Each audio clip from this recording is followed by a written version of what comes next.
Our first reading today comes from the book of Exodus, starting at the 16th chapter.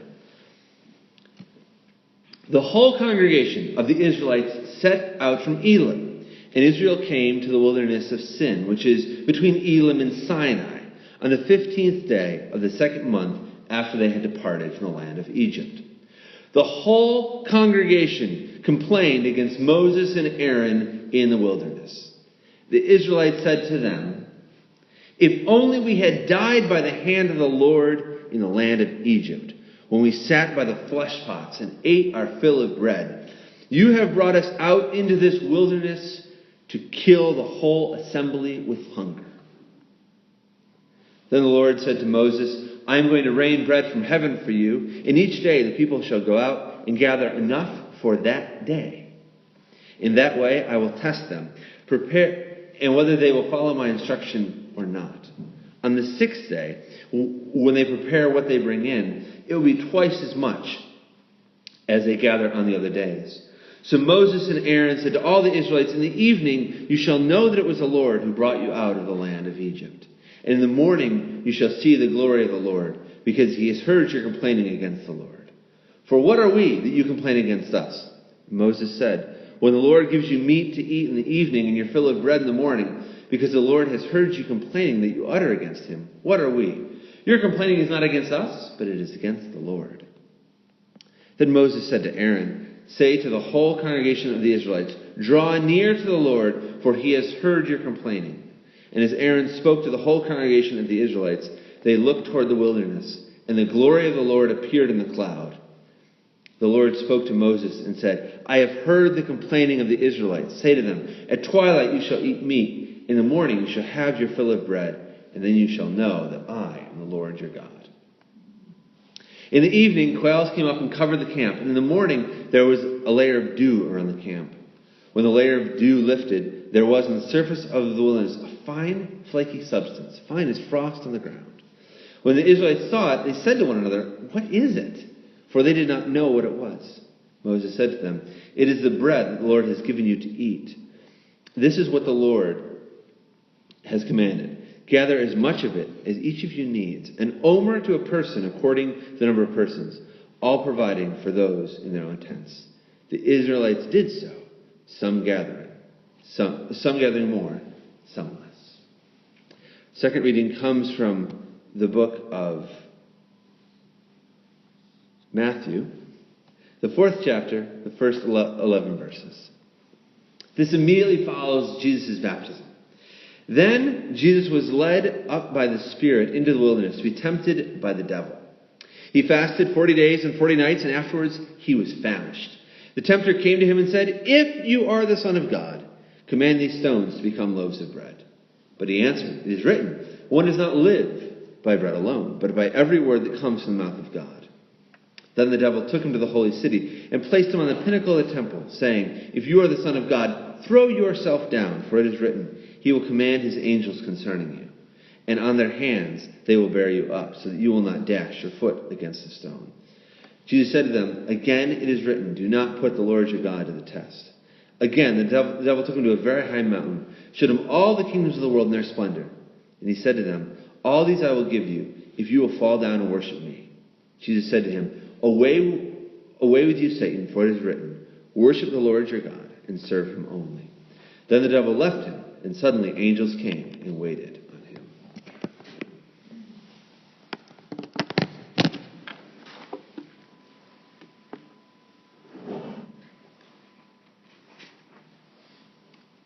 "I'll be fine," I said.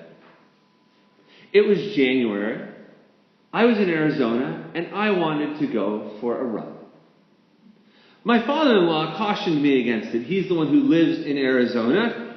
And he said, "I don't know if it's such a good idea." I said, "It's 65 degrees. It's beautiful. I live in Pittsburgh. I haven't seen the sun since October." So off I went, headed down West Britain Ranch Road, about 30 miles north of the border with Mexico. And just at my turnaround point, about 1.5 miles in, I realized I had made a tragic mistake. Running when it's 65 degrees in Pittsburgh is a delightful experience, but it turns out in the desert, running at 65 degrees is a bad idea. Here I was, only a mile and a half in, and I was completely dried out. I couldn't imagine running the mile and a half back to camp. And truthfully speaking, this was about the most friendly desert you would ever find. There was a clear road. I knew exactly where I was. I just had to turn around and go back. But it gave me just a taste of the fact that deserts are not hospitable, pleasant places. They're scorching hot during the day, and suddenly, within an hour, can get downright cold in the early evening. And they're oddly disorienting, because everywhere you look, it looks the same. There's not many landmarks out there, and it's easy to get yourself turned around. And they are expansive. You can see the whole world, it seems, at the same time. And yet not have any idea where you are, because it all looks the same. Welcome to the world of the desert, dry, disorienting, and downright confusing. Deserts play a key role throughout the Bible.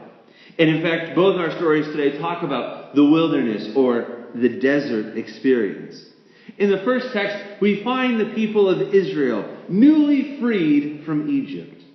After years of slavery, they had been dramatically freed, led through the sea, set loose from Egypt, and they come out into the wilderness.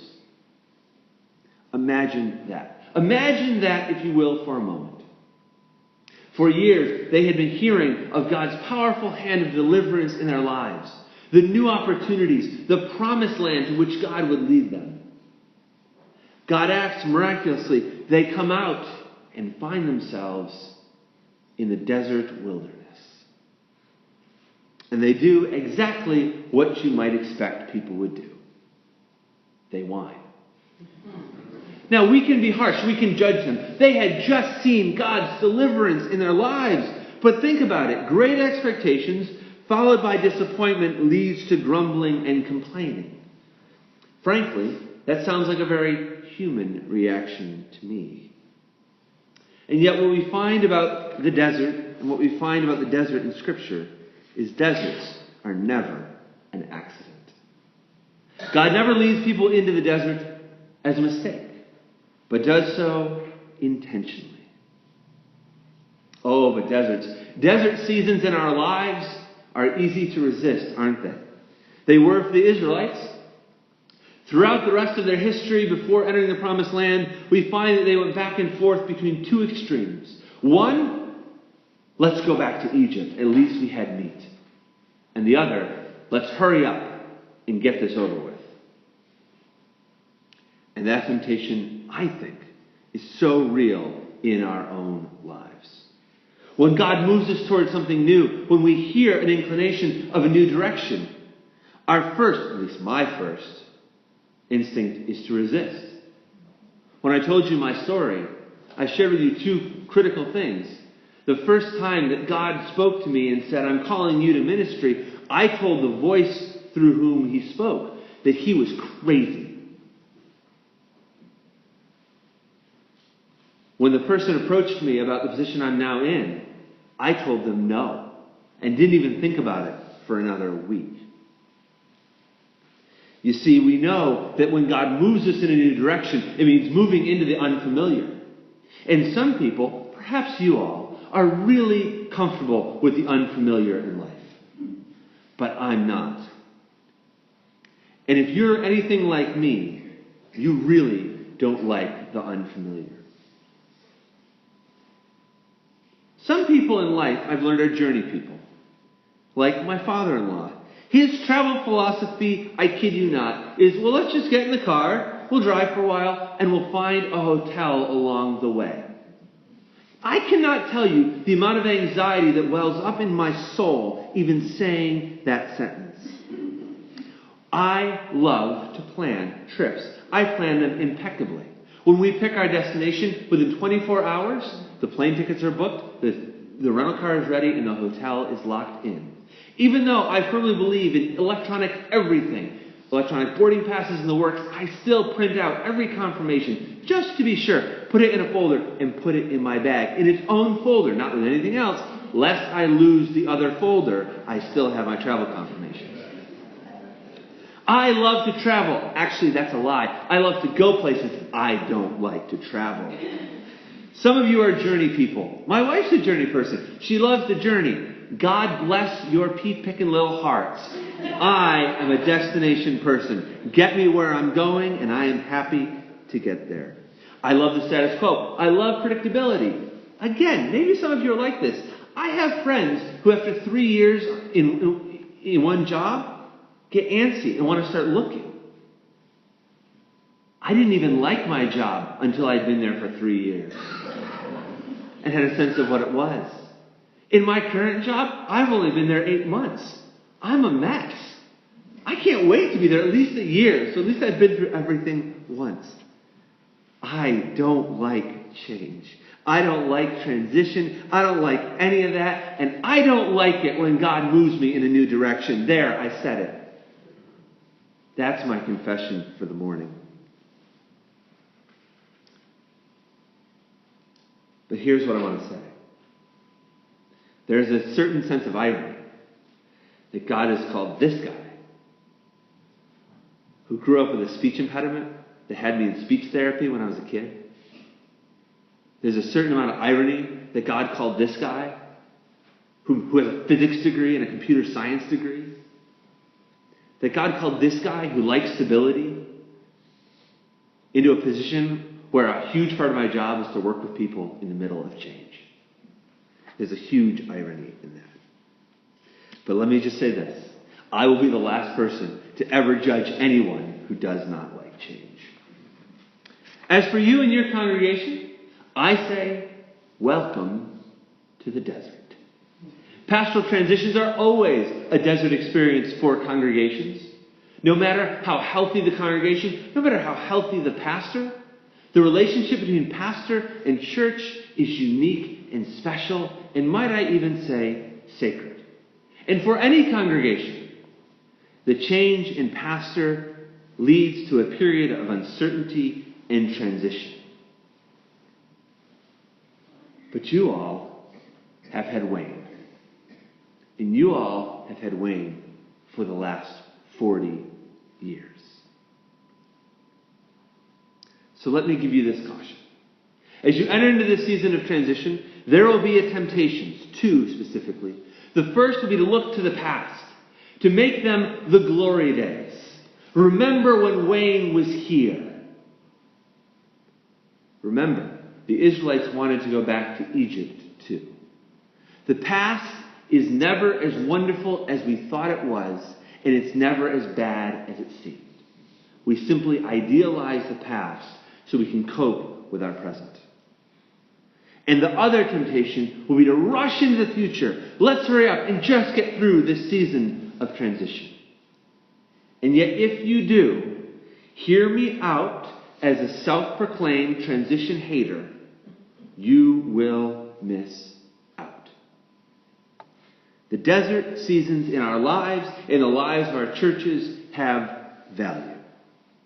I think there's two principal things that we learn from our time in the desert. Number one, periods of transition and uncertainty force us to trust in God in ways stability and predictability never will. Well, that's not a comfortable feeling. It's something that we so desperately need, especially in a culture where we control so much of our lives. The Israelites learned to trust God to provide for their daily provision. There was no giant eagle for a gallon of milk in the days of Israel. It was manna and quail each day. They got enough for what they needed for that day, and that was it. And in our second story, we find the story of Jesus, the very Son of God, being sent out into the desert. Now, there is a temptation in all of Scripture when it relates to Jesus to say, right, but he was the Son of God, and play the Son of God card when he faces challenges and temptations. But let us not make that mistake. As a fully human person, he experienced fully human sensations. But I believe in that time in the desert, he learned of his own God-endowed strength to face the most challenging of human temptations and persevere, and prepare him for the 3 most challenging years of ministry ever recorded in history. In fact, the author of Hebrews writes this: "Son though he was, he learned obedience from what he suffered." That leads us to my second point about the desert. We learn who we are apart from what we have been. We learn who we are apart from what we have been so that we can become who God is calling us to be. If you'll indulge me for a moment of personal reflection. The last year of my life has been one of marked transition. I've told you that. But if I'm honest, it's the year I've learned the most about myself in a very long time. Some of those lessons have been joyous. Some of them have been exciting. Some of them have been new. And some of them, I'll be honest, have been painful. There's things that being in stability for the last 10 years that I didn't even realize. Bad habits, bad rhythms in my life. And the change out of that system has revealed those to me. Some of those have been good, and some have been hard. And the other thing that I will say is that when I first announced to my congregation that I had served for only 10 years, that I was leaving, for some, there was great distress, great uncertainty, great frustration. But what I can tell you is that I have learned, and the congregation that I left has learned, that God is faithful. That we are a whole lot more than who we think we are in transition. There will be parts about these next few months in the life of Community House and on into the next couple of years, most likely, that will be difficult and challenging. I admit that. And some of what you even discover about yourself might not be all that pleasant.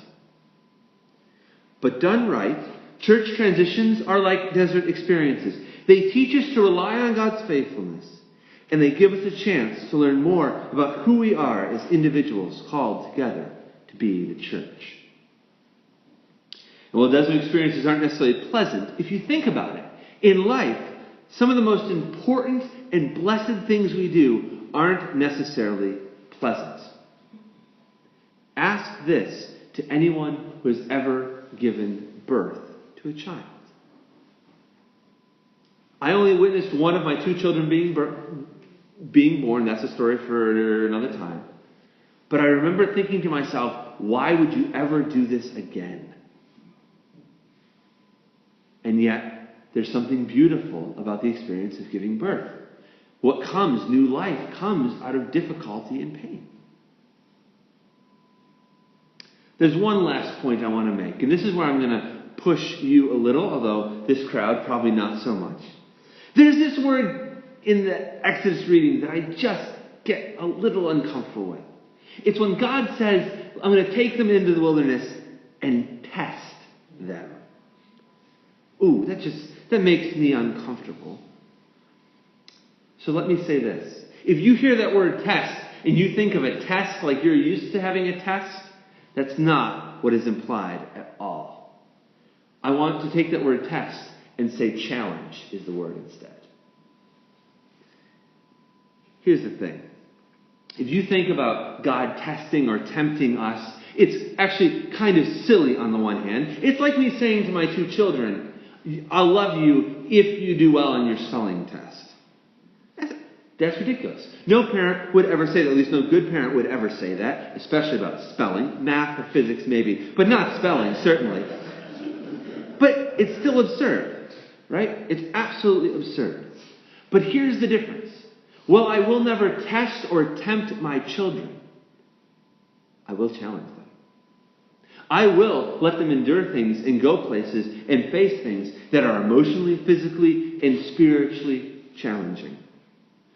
Last year, we packed my 2 kids up for a week of summer camp.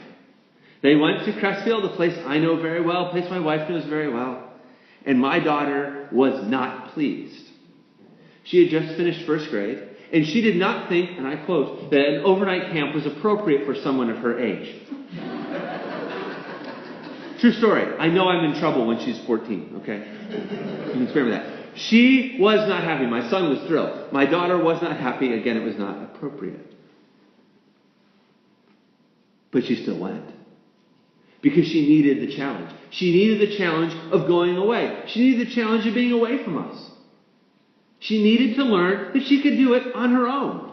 And she did. Now this summer, she has informed us that she does not want to go. And that's a whole different story. But she has done it.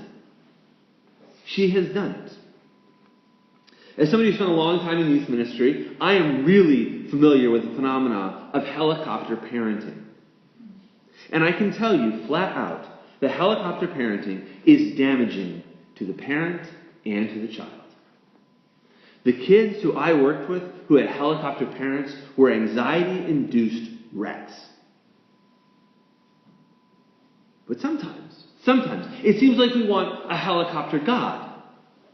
We want a God who will protect us from anxiety, protect us from challenges, protect us from times of difficulty, protect us from the desert, take us from Egypt to the promised land in one fell swoop. My friends, that's not what our God is like. Our God likes the desert. He likes to lead people into the desert, not to test them or to tempt them, but to challenge and shape them. And why? Well, yes, to learn more about ourselves and to learn more about God. I already said that. But I think there's even something deeper that we learn. I think our times in the desert teach us that we are more capable than maybe we even think we are. We can handle more. We're more independent than we think. And most importantly, our times in the desert prepare us for what is coming next. Because after a time in the desert, after a time of transition and uncertainty and change, well, suddenly the unimaginable seems doable. The insurmountable doesn't look so big. And the mountains to be climbed look almost inviting compared to the deserts from which we've come. So my friends, I don't know where you are in your life right now. Perhaps you are in a season of transition and change in your own personal life. Maybe you feel like you have been in the desert for a very, very long time. And as a church, you enter into this season of transition and change. Welcome to the desert. But prepare yourselves. As a community, be stretched and challenged to find out more about yourself, to be reminded of God's faithfulness, and to discover exactly how capable you are. My friends, welcome to the desert. God has led you here. God will lead you through into this next season of ministry. That the glory of the Lord, the power of the Holy Spirit might be known through this place. My friends, welcome to the desert.